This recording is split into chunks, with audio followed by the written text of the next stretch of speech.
اللہ تعالیٰ نے انسان کو پیدا کرنے سے بہت پہلے ہی زمین و آسمان بنا لیے تھے، اور اس وقت انسانی زندگی ابتدائی حالت میں تھی۔ حضرت آدم اور حضرت حوا جب زمین پر آباد ہوئے تو ان کے یہاں کئی بچے پیدا ہوئے۔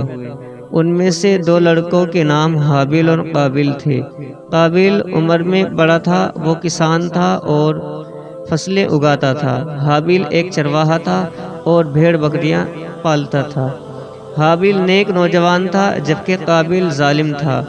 وہاں ایک خاتون تھی، دونوں بھائی چاہتے تھے کہ اس خاتون سے اس کی شادی ہو جائے۔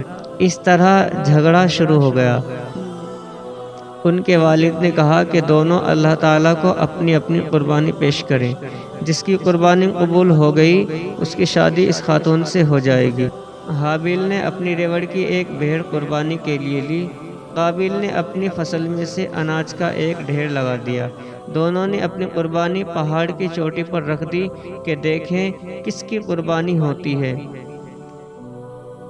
آسمان سے ایک آگ آئی جس نے حابیل کی بکری کو جلا ڈالا۔ قابیل کے اناج کا ڈھیر ویسے ہی پڑا رہا۔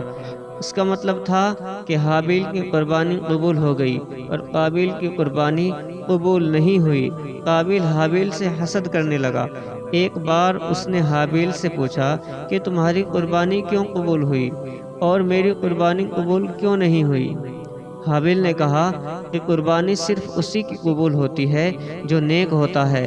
یہ سن کر قابیل کو اس قدر غصہ آیا کہ اس نے حابیل کو مار ڈالا۔ اب قابیل کو سمجھ نہیں آ رہا تھا کہ حابیل کی لاش کا کیا کرے۔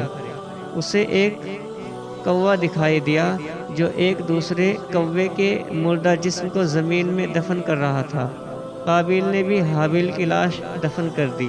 اللہ تعالیٰ نے قابیل کو اس کے جرم کی سزا دی اور اس کی باقی عمر عذاب میں گزری۔